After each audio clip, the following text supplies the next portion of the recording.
Welcome back to the Remedial Film Class Podcast. I'm your host, Dan. And I'm Travis.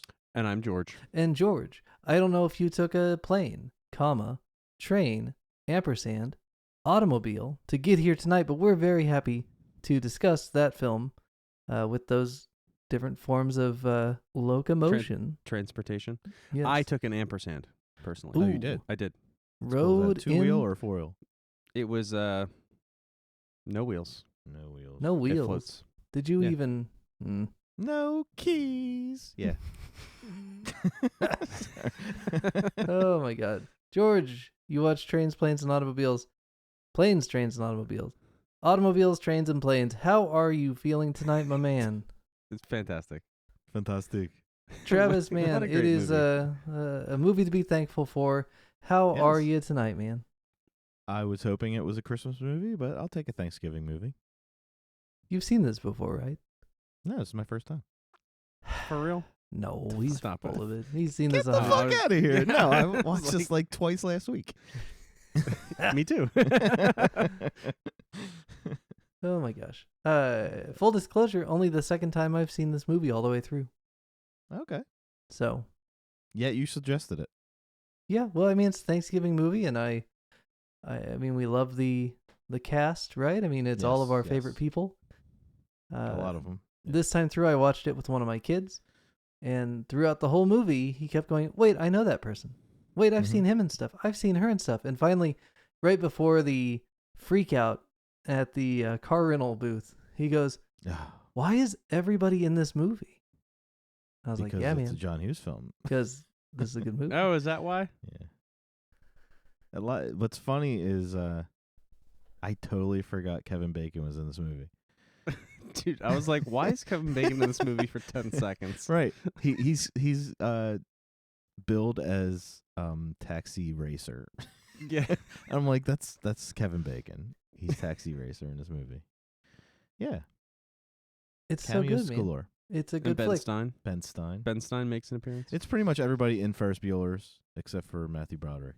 And probably a should have lot been of the Home Taxi. Alone future folks. Some Yes. proto Home Alone camera work in this one too, oddly enough. But Yes. the guy from Home Alone who doesn't want to take the mom's offer for their tickets back home and says the wife has a whole shoebox full of dangly ones, you know, Mm-hmm. that guy doesn't have a Mm. line, but he falls asleep on Steve Martin's shoulder on the plane. And I was like, Yes. it's the dangly guy. It's the dangly guy. Oh, my gosh. And the lawyer that gets eaten by a T-Rex in Jurassic Park is in this movie. Yes, he is. he's the motel guy who takes the watches. Yeah. $17 in a watch. Yeah. Or $14 in a watch. And for the first time, we can bring up $6 in the a watch. Lawrence brothers. Whoa. Yeah. Matthew Lawrence pops up in this as a little kid. Yes, he does. Who was also in Mrs. Doubtfire. Which we haven't seen yet. Which we haven't watched. Have you seen that? Yeah, I've seen it on TV Oh, like a long time ago. probably drunk at a party. No. When I was a kid. Drunk When you were a Saw kid. that at when a I was a party. kid. Yeah. Drive-by fruiting. Yes, we got to watch that. And even Michael McKean shows up, who Yes, he does. doesn't do Stonehenge this time, but that's okay. He doesn't always have to do Stonehenge. And David Spade and Chris Farley. Oh, wait, no, that was Black. No, that's No. Chevy Chase. That was and- Tommy Boy. No, that's Vacation. It's a weird movie because there are segments where I'm just like, oh, this is Yeah. just the falling asleep part of Vacation, just Yes. longer. Like, huh, okay. But then, And like when the they, deer scene in Tommy Boy. yeah, the deer scene in Tommy Boy, Yeah. and then that when they introduce Owen, which is the guy that drives the truck, you know, Yes. I don't want to say Yeah. anything disparaging about the last city I lived in, but he looked familiar to me. They do the same like camera on the boots pan up that they do on the scary Yes. neighbor from Home Alone. So I'm just like, oh, I know that shot. Like, cool. Yeah. Here we are. And they're Same living in the boots, too. McAllister house. Yeah. Oh my God. I Yeah, had to look. yeah. Is that the same house? It's not the same No, house, but it's it's not, damn but it looks close. No, it's Apparently, that's what all the houses in Chicago look like. John Hughes has a type. Yes. That is his type. He's like a Tim Burton. He has a definite style and universe that he built. Friggin' John Candy. Ugh. John Candy, king of everything. Wish that we could have gotten another 1,000 films. You know, I would trade many a Hollywood career. Oh, Just yeah. throw them all away for more John Candy. Watch it. This is what got Matthew Perry in trouble. Be careful what you say. In his book, he said, what did he say? Heath Ledger's dead, River Phoenix is dead, and Keanu Reeves still walks around. Yeah, it was horrible. Keanu I'm Reeves like, was wait, like, what? whoa. Whoa. Dude. Oof. Maybe that's why he was sitting pouting at that train station at one time. I don't Or know, that bus but station. that was weird. rough. And then later he did a correction. Matthew Perry did. He's like, "Oh, I'm in me too. You know, I mean, I suck too. Why am I alive?" And then I saw some other quote from him being like, "Well, but I did keep up with some famous actor in some movie he did before Friends." And I'm just like, you Right. know, Just stop digging. just quit. But he Just quit it. made a lot of money with that book, so whatever. Yeah, you don't piss off John Wick. What's the matter with you? That's a good point. At least he didn't. Well, never mind. We haven't talked about John Wick yet, but True. you know, he didn't do the one Uh, thing you don't do to John Wick That's true. yet. Is You know. is this your first Steve Martin movie on the show? Oh God, do you I know think- who Steve I think Martin so. is? yeah. I was just like, hold on, Yeah. we assumed. Yeah, we assumed. Well, I know you probably watched Father of the Bride about 19 times at Yeah. your mom's house. Yes, and I've seen Steve Martin and Martin Short do like their Okay. TV special and stuff. Have you ever seen Three Amigos? Maybe. Okay. Probably not. We could do a whole season on Steve Martin. But Yeah. yeah, I'm very familiar with Steve Martin. I think he's hilarious. Yeah. Little Shop of Horrors. Genius. Parenthood, Roadhead. Parenthood. Was I that far off with my guess What'd as you to say? what this movie was? I said like Bill Murray, like Animal House. No, you weren't close. It's Yeah, not, you not were- even. You Kind were of. kind of you were in the right decade. I was gonna say it's You were like in the library, but you weren't in the right book. Let's put it If that way. it's almost like if I was like, oh, it's a baseball movie, and it's like, well, it's actually like a basketball movie, There but must be a guy wearing a trench coat and a machine gun. it's totally different. But it's a sport, Yeah. you know. Good call back to the Hellraiser Yeah. episode. Oh, I don't Hellraiser, know, it's season like 1 or season 2, early 2, on. yeah. Hellraiser. Why'd we watch it? I forget. Just kidding. I remember. Oh, because he was supposed to he meet was at Monster Mania. He was gonna go Doug meet. Bradley, and he Doug didn't leave Bradley. my booth. George was like, I'm not going over there. I'm like, but you came all the way. No, okay. Sit here. Well, I saw Freddie is gonna be at Monster Mania this weekend. So Oaks. if yeah. George wants to go and be like, "Hey, I'm the guy who hadn't seen your movie until somebody made a Mm. cameo with you," maybe he'll remember. We were going to make the trek, but we are going to Florida this weekend, so we can't go to the show. Oh. And that's why we're recording Thanksgiving way early. Guys, yes. pass the turkey. It is Thanksgiving season. Oh, man. Oh, man. So what were your impressions? G. I thought it was hilarious. I watched it with my wife. Oh, she did watch it. Mm-hmm. Has she ever seen it before? No, Really? she knew of it, like I knew of it. Mm-hmm. That we know that it's a funny movie. We know that it's like It's a classic. SNL people doing it, basically. But I don't know if it's as funny now as it was then. So that's why I was curious with you, with your opinion. Because I thought it was. yeah, I because a mean, lot of it has been redone on another level. Like if you see a Chris Farley, David Spade movie, they basically make this movie every time, just in different situations. yeah, I can see that. That buddy, mismatched couple, when Harry Met Sally is that way too. Yeah. So it's been done many times, but this is obviously not the first time. You could probably go into the 50s and 40s and find some unlikely characters put together. But There's something about Steve Martin Mhm. that is special when it comes to this kind of movie, or just Steve Martin's situational comedy in general. I think the thing with him is he's It's kind of like Chevy Chase or Tom Hanks or Bill Murray. Like, they've been around for so long that they're almost like a family member to you. Like, you see him, Yeah. you see Steve Martin, you think, Dad. Like, he's like my dad. But he's like sophisticated, but he's a freaking goofball. Yes. So, and I think that he's always done that. That's always been his shtick. Is I'm going to look like I should be a teacher of a advanced math class, Uh-huh. but I'm going to act like Will Ferrell, Yeah. but carry myself like Olivier. Like, I'm just like, he's always that way. No, I agree with that. That's why. Like when you describe like David Spade and Chris Farley, I'm thinking, yeah, okay, I get the similarities, but like neither of those characters are like no, but David Spade is not Steve Martin. Steve Martin. No, but when he's the straight man to the Farley, Right. it's just like this where The John Candy and the Candy's, Farley yes. are similar, but not. I mean, Farley's much more physical comedy than. Right. But I mean, some John of the Candy and physical Farley. some of the physical Yeah. comedy in this was pretty funny. Yeah, but have you ever seen Tommy Boy? Yeah. This movie is Tommy Boy. Like, they Yeah. basically just remade Planes, Trains. Yeah. But it's not as sophisticated because David Spade is not Steve Martin No. and will never be Steve Martin. I mean, I love David Spade. So though. do I. I think he's hilarious, but he's a genius, but he's not Steve Martin. no, he's not. Well, and Chris yeah. Farley is no John Candy. No, They exist but he's as on lovable. different planes. But yeah, Right. different skill sets, I would say.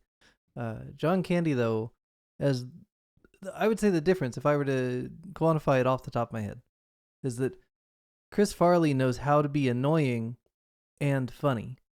And Mhm. John Candy knows how to be the most annoying person you've ever seen, to the point that you are now annoyed, and now you're laughing at yourself for being annoyed with the most annoying man in the world. Right. Yeah. It's true. You're in the room with him as he zips back and forth in the passenger seat. Oh my God. Like, just, my kid was like, what is he doing? And I'm like, he's trying to get the snot out of his nose into his mouth so he can breathe. Why does he keep doing that? And Because it's that annoying. playing air piano on the dashboard with the cigarette and the sweat. Like, it's just like, he's That- so I mean, uncomfortable. taking the shoes off, and then you're like, oh god. It's like, and then taking his socks off, Ugh. you're like, oh god. Waving it around. Like, And when he was cracking his neck, I'm like, dude, you're going to snap your head off. and then his dirty socks are in the sink Oh, in the morning. there's just so much Soaking. that it's like like my wife came in the room a couple times when I was watching. She's like, I don't have patience for this movie, and I'm like, it's purposely done. You That's don't why have it's patience so- because you're yeah, uncomfortable, and That's that's why the it's so point. good. But she doesn't. She's right. She doesn't have the patience to sit through that. But they're setting you up. They're basically saying you're Steve Martin, and you're going to snap at some point, and Yeah. and he's going to push you to your breaking point. And when he finally breaks, it's like that's what makes Steve Martin so good, is he's so like even keel, and then when he loses it, he fucking loses it, and I love it. Oh my And God. of course, my 5-year-old daughter, has to walk into the room the moment he goes to the Mrs. Poole, The car rental. the car rental place, and I had to mute it, Oh. and Jen's like watching the mouths move, and she's like, "Oh my God, he's saying the F word a lot." I'm like, "Yeah, he Uh-huh. fucking is." I'm like, "This is the scene, and I can't watch it." So Ah. when she left the room, I had to put it on my Right. YouTube because I rented the movie. I gave George my DVD, so I rented it and I couldn't rewind or fast It forward. got good use too because I watched it twice. Good. So I was really angry I couldn't rewind that scene, so I wound up watching it on You YouTube. can't rewind it when you rent Not something? on is it Pluto? I don't know. Stop it! Really? Yeah, I couldn't fast forward or rewind. So Ugh. hence why I showed up 5 minutes before we recorded. Yeah, I'm glad you watched it twice. It's probably going to be a yearly watch for you. Yeah. It's one of those movies. It's like a Home Alone or, Christmas Story, where you just kind of find a place to put it, Mhm. and then you're going to watch it. Is this the first of the John Hughes holiday movies? Because, for me, it's always been Home Alone, and then Christmas Vacation kind of piggybacked on that. But this feels like Right. a little earlier and a little bit more prototypical, not quite the finished formula. but a lot of shared DNA.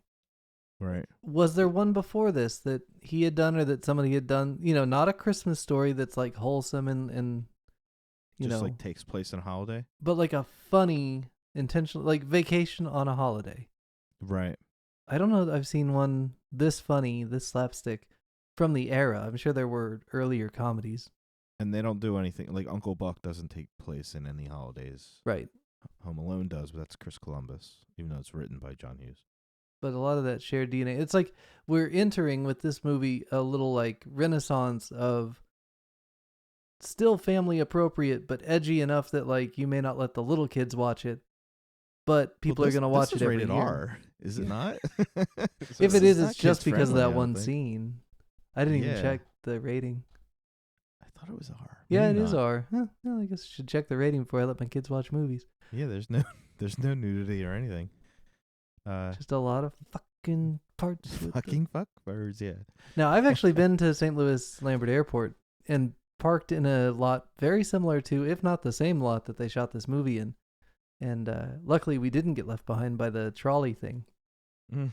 But yeah, I was trying to think like if I had to walk from that parking lot all the way back to the terminal, yeah, I would have probably lost my mind too. So Shoot, That's he real, man. loses his mind at epic proportions. well, it's so funny that this movie takes place for the most part in my area. We often do your movies in Philly and New York Northeast and even Chicago, But I mean, Wichita to Jeff City to St. Louis, I mean, that's my stomping grounds, So that's fun to see. And they did a very good job of recreating all those details, including those ugly 80s, like maroon Missouri license plates that I remember from when I was a kid. Great Hmm. detail work, guys. When I was watching this movie and they were trying to drive from St. Louis to Chicago on the interstate, I turned to my wife and I said, "That's I-70. Mm-hmm. Yep. That's the road that I drove down all the way from like Pennsylvania, Mm-hmm. all the way down to basically a suburb of St. Louis." Yeah, and next That's- time you're going to that's the take road. it all the way to Kansas City. Nice. Yeah. Can I just say something? You can say whatever you want, All Trev, right. Yes. but say it into the microphone so people I'm can hear you. trying. All right. I'm looking at the list of John Hughes because you mentioned the holiday thing. Home Alone, Uncle Buck, Great Outdoors, Planes, Trains, Some Kind of Wonderful, Ferris Bueller's Day Off, Pretty in Pink, Weird Science, Breakfast Club, 16 Candles, Mr. Mom. And that's not all his movies. And you skip both of the vacation movies in there. Oh, I didn't even get to that yet. Yeah, because That he was did like, yeah, European early and 80s. Vacation in that same era. Christmas Vacation later, Home Alone. I mean, he hit a renaissance. He hit like Top Gear. Oh, my God. Yeah. And I mean, that's just 87 to 90. Like, wow. And then he did Career Opportunities, which, Yeah, but it's... nobody's perfect. That movie holds a little special Well, I mean, spot. there's It's Jennifer Connelly, and right when I was about 13 or 14, I think, is when I saw that movie. yeah. I mean, he probably When it never looked at came one of out. those quarter horse things again. No. Like, But, I remember watching that movie trailer. I remember that commercial came out. I was like, stop the press. Who is that? Yeah. And then I'm like, Oh. that's the chick from Labyrinth? Yeah, I was shocked. Is that the girl that talks to bugs? Yeah, I didn't know that movie. Well, you I- do now. I do now. but I You did not. are welcome. Thank you. Oh, but then, man, don't look above Home Alone. If you're looking at his IMDb, because I scroll up through and it's just like, what happened to John Hughes, man? Beethoven, Home Alone sequel, Dennis the Menace, Beethoven, Baby's think Day he- Out, Miracle on 34th Street, 101 Dalmatians. Ugh. Like, it's just, there's nothing I know what here. happened. Basically, those were the days when studios owned you and you signed like multi-movie deals and whatever. And they probably said, okay, you can make your Home Alone 2, but you have to do this script and this script. I don't know. So, Maybe he Why just else got would he make so Beethoven? full of money that he was just like, all right, Flubber, sure. Just keep those checks coming, Disney. Flubber. Well, actually, I mean, he wrote a lot of those. So No, he that's what I mean. probably I'm just Flubber, wanted it's to right direct what he wrote. Yeah. there. Ew. Woof. Ew. I don't know. I don't get it. I guess you run out of ideas. I don't know. You know what it probably is? He probably ran out of French movies to rip off, and so then he had to start writing Disney movies. Flubber's not bad. It's not great, but it's not bad. And the Home Alone 3 movie, I think, suffers more with the fact that they don't have the original cast. I think if it was the original cast, it would have been fine. You think that Raja Gosnell did a sufficient job of directing with the pieces they gave him? What do you mean? I don't know. He's the director of Home Alone 3. He also did Scooby-Doo, the movie. But Hughes wrote Home I know. Alone 3. I'm just but looking yeah. at who directed it. Yeah. So you think the problem was just the kid? I've never seen Home Alone 3 because it didn't have the kid in it. I just think it was tough for people to associate it when you don't have anybody coming back. Scarlett Johansson and Janitor are in Home Alone 3? Okay.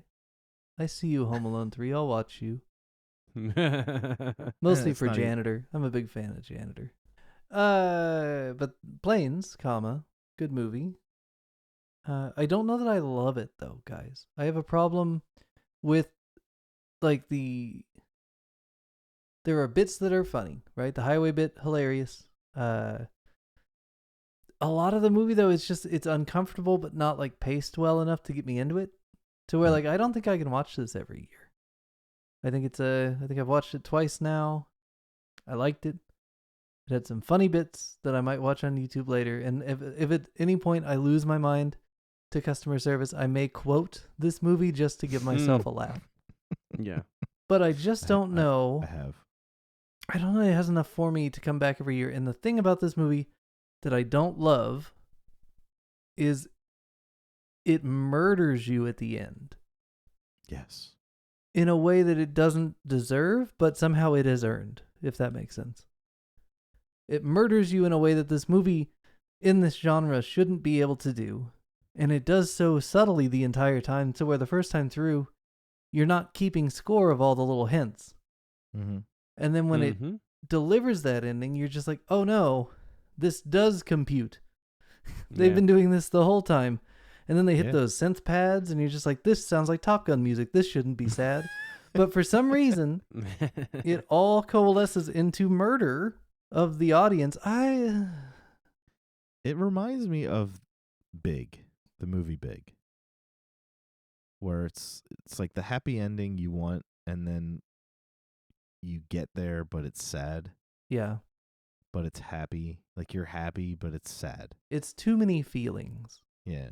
All at once. It's a stew of feelings. It's a gumbo of feelings I didn't really request. I don't know how you can't like that. I don't like feeling things, I guess. Am I I am I mean, okay? He doesn't like science fiction in comedy. Yeah. Yeah, I don't know how you can't like that. That's What's funny is beautiful to me. A comedy that can make you feel something. yeah, That's and good. it's in the beginning. Like he's carrying a picture of his wife around with him. Like you should think that's strange. Like your job, love your wife. Right. My wife agreed with that. Well, yeah, my wife always says to me, you can work, your ass off, and then you could die tomorrow, and they'll replace you in 2 days. That's true. Okay. That is good life advice. Like your job. Prioritize the people that can't replace you in an afternoon. Yeah. Right. Yeah. Word. It was really a different movie the second time around. Because the first time you don't realize all those little things that are Yeah. that are happening, that are pointing to Right. he's alone and he's doesn't really have any place to go. And his coping mechanism for being alone is being a total dick. Yeah. And not realizing how bad he is. Yeah. So the second time around, it's not the same movie. No. The first time around, it's a lot funnier, and less feels until the end, where like Dan says, you get murdered, but you get murdered throughout the entire second watch. Mm-hmm. Like the first time, I would see Steve Martin like trying to get away from John Candy, like just trying to get away. He tries to get away from him like 4 times in this movie, trying to part ways. And the first time I watched it, I said, "Yeah, that's not happening." Like, yeah, he's gonna end up stuck. Yeah, he's gonna end up with him at some point. Something's gonna happen. This whole, going your separate ways thing is just not meant to be here. See, I thought you were gonna look at it as. And the second time I watched it, every time he's trying to do that, you're like, oh man, you feel so bad for John Candy. If you leave him, you won't find him in the train station later. Right. Yeah, there was so much like. Didn't we talk about this before? The kind of movie that continuously does things that like one-ups the last situation to where it's just almost ridiculous. Escalates, yeah. And it's annoying because it's like, oh god, oh yeah, now the stairs are gonna break. Now the car is gonna blow up. And if the movie's not good, you're annoyed by it because which is probably what Dan's talking about, where he's not fully on board as this is. You forgive a lot more when you love a movie. Yeah. Because Mr. Mom's that way. Vacation's definitely that way. Oh, see, but I love the original Vacation so much that I don't even see the flaws anymore. It's a perfect movie because there are no flaws in that movie. I forget that there even could be flaws because that movie is perfect. But I'm talking about like how much more can happen to Clark Griswold and his family. And if you're not fully in, you're like, okay, all right, yeah. Roll them up, Russ. Yeah, okay. Oh, now their tires are gone. Oh, like, and you're just sitting here. Okay. How much is how much are they going to take that no longer becomes real life, and it's just like a cartoon? But you never go there because it's Clark Griswold, and it's almost like Homer Simpson. Like everything's going to happen bad, and you want it to because you want it to get funnier. Yeah. And with this, I was the same way. It's like that scene on the highway. You forget. They showed you the cigarette butt. It's very sloppy because he, in another movie, I wouldn't forgive this as much. But if you really think about it, he throws a cigarette in the back seat, like it's leather seats, and like, well, yeah, and then also like 10 minutes later, it catches fire. And the whole time for like 10 minutes, they're like, "Oh, it's getting hot in here." Yeah, it's a really good bit to like start it off subtle with the it's getting hot in here, because you think then like your brain goes, okay, now we're gonna pay off the cigarette, but then things go so out of whack that you lose track of the cigarette because you think they're doing all these crazy things, and they masterfully, after all of the madness has happened, then they cut back and the car's on fire. You're just like, oh shit, good job, director, you got me. Misdirection, it's subtle man. too, because it's like you just hear the light. They don't show they don't cut to the cigarette on the chair. You just hear the like that, and then you just see the reflection of the flames on their back. Yeah, and you're like, oh shit, the car's on fire. Like you're like, oh my god, forgot about the cigarette. I love how like the whole it's getting hot in here, so like he's trying to take his like windbreaker off basically, and he like gets it stuck on like both sides of the seat, and just the ridiculousness of like how the car's moving across the highway and Steve Martin is like dead asleep. Oh my god, I mean, dude, it just gets me. And then when he finally wakes up, he's like, you should take your windbreaker off, it's getting hot in here. Like he has no idea what just happened. Well, and so good, that joke that if you wrote it and told it as if you put it in like a table read or in a spec script, I don't think that people would appreciate it. But that guy says we're going the wrong way. How does he know where we're going? Yeah, yeah, exactly. Yeah. It's so well played that like, even though it's kind of I would say like a B grade joke, he's drunk. They commit to it with such gusto that it like works in the scene. That's the best part of the movie for me. Between like the freak out at the desk is great, but the entire highway portion, that's the movie for me. Everything before it is fine, everything after it's fine, but that is the part that got me to come back the second time and rewatch it. And that's the stuff that I always talk about, like the written word, and then what the actor does with it. And dude, I can't think about this movie without smiling and laughing. Right. That's how I know that it me. works. It got me. Like when when Steve Martin goes to the counter and he has his and she says, "Can I help you?" and he's like, "Yeah." Like, it's coming, Yeah. but you have no idea how bad it's going to be. And it's like you almost think he might have threw the fuckings in. Like, I want to read the script to see Yeah. what the original script was, because they might have done that at a table read, and because they're both skit actors, he probably could have possibly improved that to bring it to that proportion, to where the director's like, because he's the writer too, and he's like, I love that, yeah, we're gonna do it that way. Like, I'd be really curious to see how much of that was Steve Martin and how much of that is actually on the page. Like you guys said earlier, that scene is probably the reason why this movie is R. Yeah. So is it worth? Like, is that scene worth the rating? Yeah, I think so. But I don't know that you would ever do that today, which is a shame. And that right. when we talk about the rating, we haven't talked about it a ton. We talked about ratings during the Showgirls episode a little bit. But one thing we haven't talked about a ton is this push in the mid-90s to early 2000s for everything possible to get a PG-13.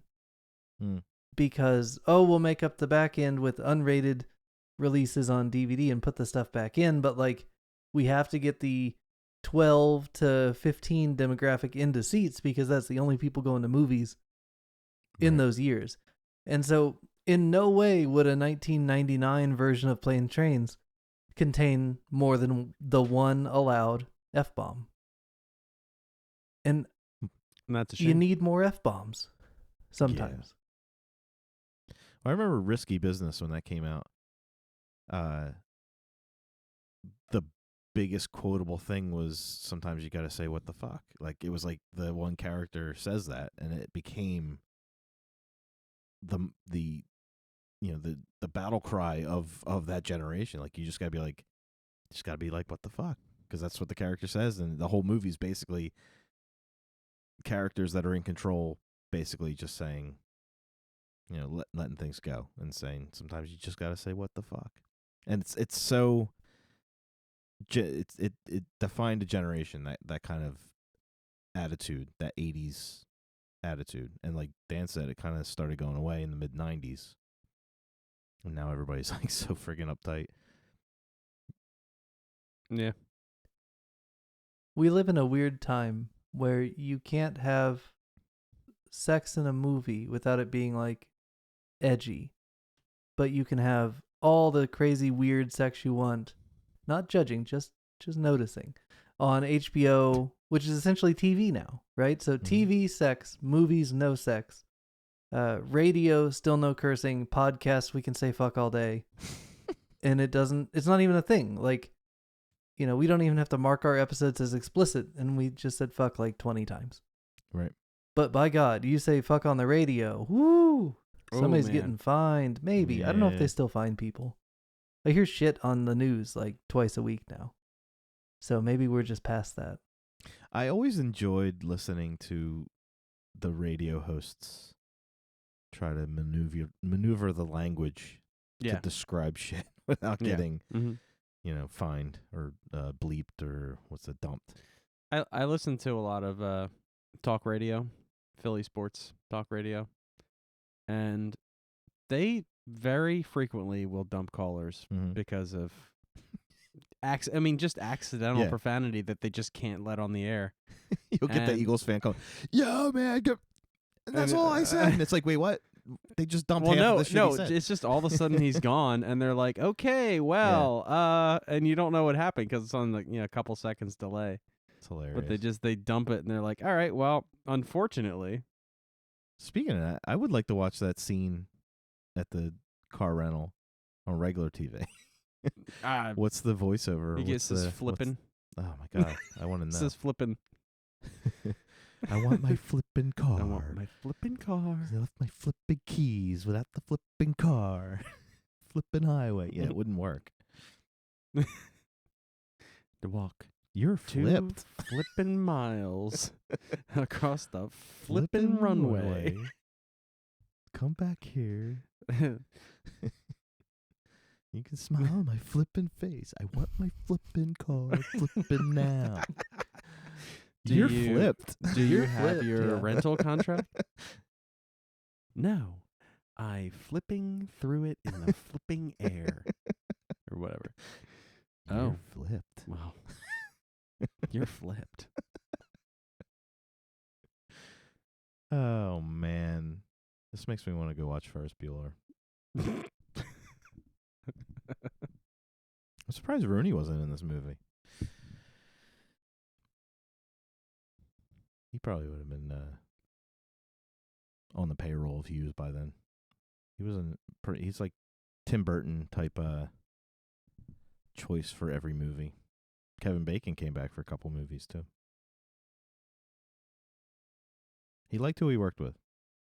Anthony Yeah, Michael they made Hall like was a little another one. family of Yeah. actors. One of my favorite things with get your drinks ready, guys. Giallo movies Oh, is shit. that when you find Mm. a good one, there's usually 2 or 3 more with the same basic cast and the same Mm. director or someone related. Like, Argento used a lot of the same people, but also like Ercole. How am I supposed to say that name? I don't know. The guy that did Death Walks on High Heels used Oh, the same oh, group of guys and gals for at least 5 different Giallo. Use the same cast, and so when you watch them, they're not at all related story wise, but you're like, hey, the gang's all here. It's very John Hughes. It's like it feels like an acting company putting on a series of productions, kind of. It's just charming. I like seeing the same group that have chemistry just continue working together. I agree. Yeah, it's like Guy Ritchie did the same thing, I feel like. He's got a lot of the same people in his movies. Well, and Christopher Nolan, he keeps Yep.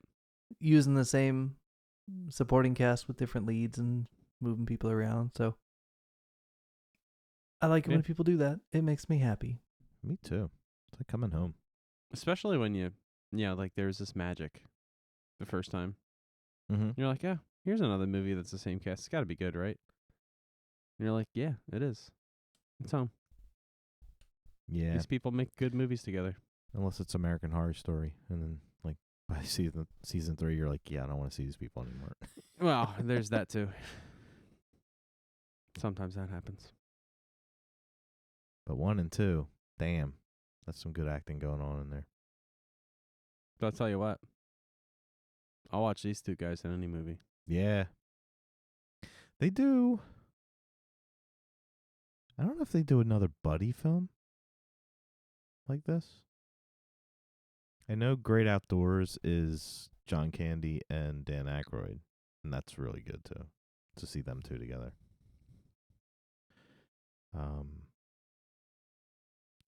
Yeah. This John Candy, Dan Aykroyd, Bill Murray. I was only like 3 degrees away. Yeah, you were pretty I was close. pretty close. In the grand scheme of moviedom, you were darn close. Mm-hmm. You were hand grenade range. Yeah. Grenade! We should probably watch Stripes at some point. I agree. It's like Porky's, but good. I'll leave it at that. Whatever you guys want to do, I'm here It's got- for it. It's got PJ Souls in it, so you can't go wrong. I think my only issue with this movie is the family. His family, Steve Martin's family. Yeah. It feels like there's a missing reel. Why? Like, I know it's about them too and the travel, but there's just a lot of scenes with his wife where she has no dialogue. It's like real quick little snippets. It's almost like they edited her stuff out. Yeah, I would And I concur with it that. felt weird. And then at the very end, like, you don't get anything from her other than like 1 or 2 lines. It's a real tell don't show situation. Like, Yeah. we know that they love each other and they can't wait to get home. But like, do we feel that in the family like Mm-mm. snippets? I really don't.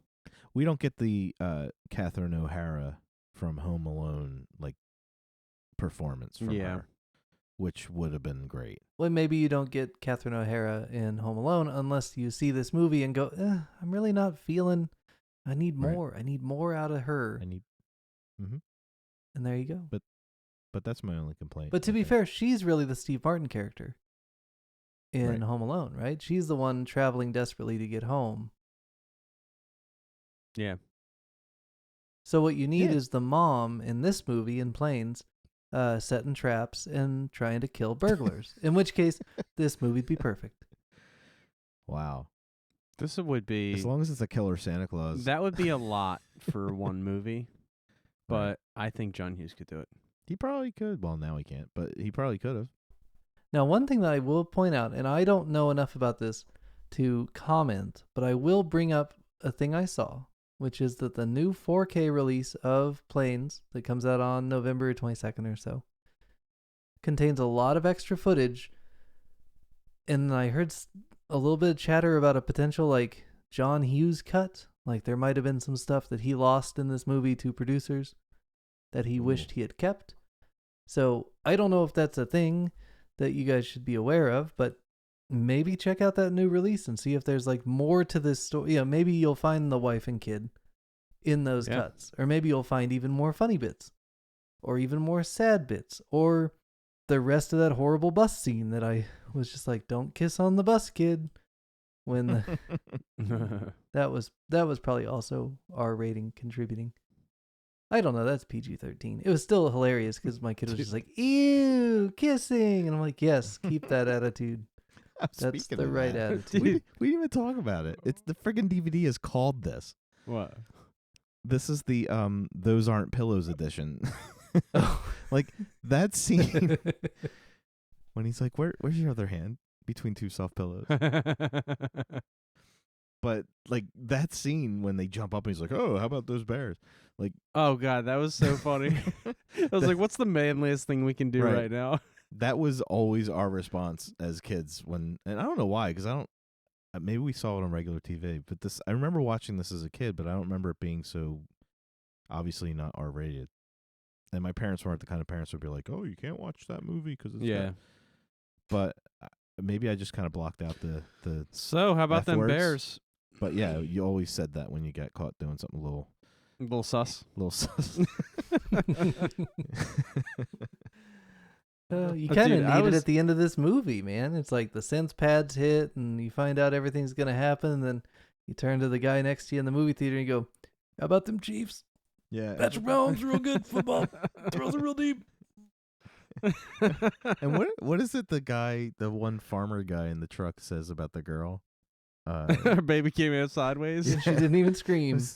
Didn't you scream? What was the one? Was something about her being small? Oh, I was again in the other room. I just started laughing. She may be small, but she's tough. Oh man, what the hell was that quote? Oh my god. I had a real like PTSD flashback to my previous employment and city of residency during that scene.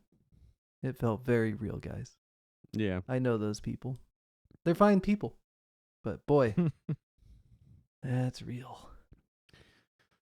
You want to go on a people train? People train don't leave from Wichita. Wichita. Gotta go all the way to Stubbville. Oh, golly. You the shower curtain fella? People train. Trying to get on the people train? What was it? Hogs and cattle going out of Wichita. Hi, I think caramba. the night before when they're trying to go to sleep in the same bed, Yeah. like there are points where there's no lines exchanged. They're just like John Candy's just like rustling around, like tossing and turning, and like they're trying to figure out, like you can tell like there's nothing going on. There's no dialogue, but like there's one blanket and like two guys, and it's funny. And Like, 4 pillows. Yeah. And 4 pillows.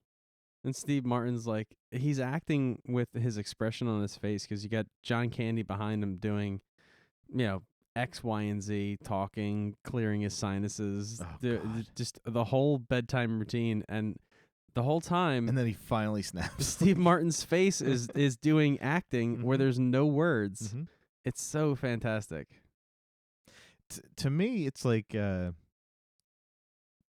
scene had to have been just set up the camera and let them be. Let them do. Let them play. Yeah. And then it's almost like Seth Rogen. Because they know and what to do. They know what to do. Yeah. Like Candy's like, okay, I'm going to do every freaking thing I can think of. Yeah. That I would think is annoying. Like chewing, clearing my throat, cracking my neck, cracking my knuckles, talking, farting, whatever it is I'm going to do. And like you said, Martin's just got to sit there. And he knows at some point he has to stop that. But he chooses to just maybe make John Candy continue to come up with shit. Right. So it's like it's almost like improv class. It's like, okay, who's going to break first? Yes. So maybe Hughes was like, okay, just do this, this, and this. And then Steve Martin has to react. And then Martin's sitting there going, I'm not going to react. I'm just going to sit here and do this. And then when Steve Martin finally does crack, and he's going, he literally, there's like a little bit of an exchange, and then Steve Martin just goes on and on and on about he destroys him. Exactly. And the first time you watch it, it's like, you're like you're just Steve Martin. You're just like, oh my gosh, he's really going for it. Like, this is comical how long this is going on for. And the second time you watch it, you're like, oh man. But look at John Candy's so much face. He doesn't know about John Candy. Right. But he plays that so well. That silent stare after he unloaded on him. I like me. Yeah, but like in his face. Yeah, he knew what his line was. But it's good. Yeah, it's really so good. This his movie's face so is like, good, guys. Fuck you. That basically, I like me is fuck you. Exactly. That's how he said it. I even let you pay for the room. So you wouldn't feel like you were intruding, which you are. Which you are. Yeah, so good. I think my favorite question my kid asked me while we were watching this tonight, he goes, so did you have to carry all of your money in your wallet? No, it's funny. On YouTube, I watch a lot of guys that are flippers. So they go to yard sales and whatever. Every single GoPro shot of them after they make a deal is them looking in their wallet. And they have like this GoPro shot of the wallet, and there's just thousands of dollars inside there. I'm like, no one keeps that kind of money in their wallet. No. You can't. It's got a George Costanza thickness. Like, you can't sit on that. Yeah. But it's like, it's obnoxious because they just open this thing and it's like, 40 10s and like 51s, 55s. Like, it's like, dude, it's huge. It's the like other day, I went to like a gas station that I normally don't go to. Like, I usually hit Wawa, which is like a big chain around here. And they're corporate, so like none of the attendants carry cash, right? They get it out of a drawer from somewhere. And like, I went to this other gas station, like the dude pulls out like a wad of money, and I was like, oh my gosh, I haven't seen the wad of money at a gas station since I was like 12. And you know what? This is probably not a relatable story because we're like the only state in the entire United States that actually has somebody pump our gas. Right. Never mind. Just cut that all out. That. Or don't. It's fine. Whatever. Dan's like, but no, seriously, it's really not that Jersey difficult people. to operate the pump, boys. No, it's really not. It's actually like a make work job. It's actually kind of nice not have to get out of your car and go to the cashier. It is nice, but it's really it's extra, but it's fine. Yeah. I'm willing to pay the extra couple cents for gas to have some guy do it. I really am. Yeah. It's awful charitable of you to give people work when you could do it yourself. I like that. Good job, guys. Stars in your crown. But seriously, if you're the governor of a state like New Jersey and you're like, I got to come up with like, 1 million jobs overnight. It's like, all right, no one's allowed to pump their own gas anymore. Perfect.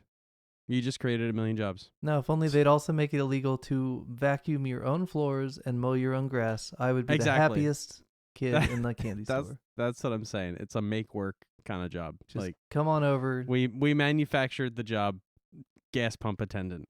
Like, it's not necessary. But it's nice. It is nice. It's luxurious here in New Jersey. You should come. I'm trying to find the damn quote of what they say to this chick in the pickup truck, but it's not happening. I should do some research before we record. The last boy came out sideways. She didn't even scream. Oh my god.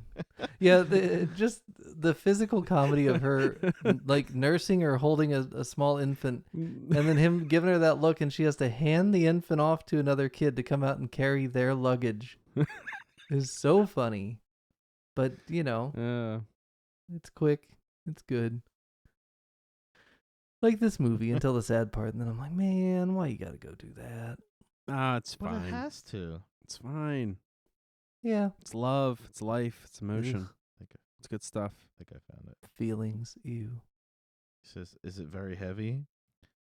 She don't mind. She's short and skinny, but she's strong. Her first baby came out sideways. She didn't scream or nothing. It's so Yikes. good. She's kind of short, but she's strong. That's right. That's what he says. She's kind of short. She's skinny. She's strong. Came out sideways. She didn't even scream or nothing. That's so good. Owen. That was the character. Owen. Are you that shower curtain fella? What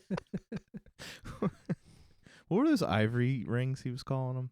Was it not Czechoslovakian? What was it? I don't know. It might have been. Oh my god. That was the other Tommy Boy. Selling them as earrings. Instead, like in Tommy Boy, they're selling brake pads and shit, and in this movie, he's selling a shower curtain. That's what he does, man. I sold him a bunch of shower curtain rings. He owes me a favor. Like, why does he owe you a favor? Oh my god. Gave him such a good deal on his shower curtain rings.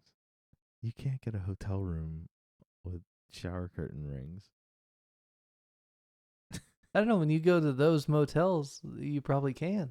You probably could. I think that's a valid exchange where he keeps bringing them to the kind of seedier side of all the cities. I love that part where he's like, "Why didn't we take the interstate?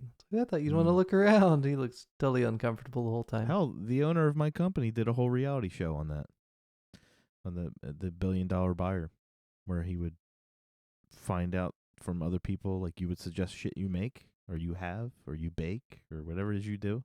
Yeah. And then you pitch him, and he decides whether he's going to purchase it for all of his properties. Oh, cool. So, if you make the best macaroons, He might purchase your macaroons for all of his properties. Fill some orders, yeah.